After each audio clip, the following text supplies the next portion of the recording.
ऐसा है कि हमारे रिश्तेदार की एक लड़की थी, हमारे भाई से प्रेम कर रही थी और उसके घर पर हम शादी ब्याह के लिए गए तो हमसे 2 लाख रुपया मांग रहा था। तो हमसे नहीं जुटा, हम नहीं दे पाए। तो उसके बाद हम लोग अपने घर चले आए। कुछ दिनों के बाद फिर हुआ तो हमारे भाई से प्रेम चलने लगा था। जब प्रेम चल रहा था तो उसी के जरिए से वो लड़की 12 बजे रात को मेरे घर आई थी। जब मेरे घर आई थी तो आने के बाद पर वो कह रही कि मेरे बाप और माँ मार रहे हैं, हम अपने बाप और माँ तर नहीं जाएंगे, हम अब तुम्हारे भाई पर रहेंगे। हम कहा ठीक है, अब घबराओ मत। तो हम इसको बाप और माँ तर उसको फोन लगाए कि भाई आप आना लड़की को ले जाइए। तो कह रहा है कि लड़की तो भाग के चली गई है तेरे तर, बोलो तुझको मैं कल जान से मार दूंगा। हमको धमकी दी।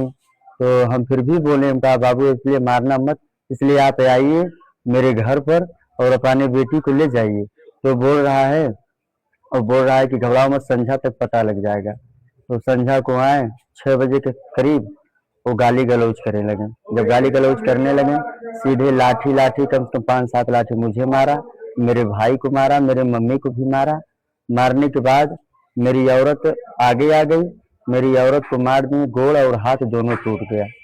उसके बाद फिर हमारे घर पर घुस के हमारे घर पर घुस के गए, 5 थान गहना हमारे औरत को फिर लूट के ले गए और 60,000 रुपया था वो भी लूट के ले गए। पुलिस को सूचना दी है? और पुलिस को सूचना किए हैं तो आकर देखें, लूट मार करके पुलिस आई, हम कार्रवाई किए हैं। अब देखिए कार्रवाई होगा तो होगा साहब, नहीं तो हम लोग गरीब आदमी, हम लोग क्या कर सकते हैं।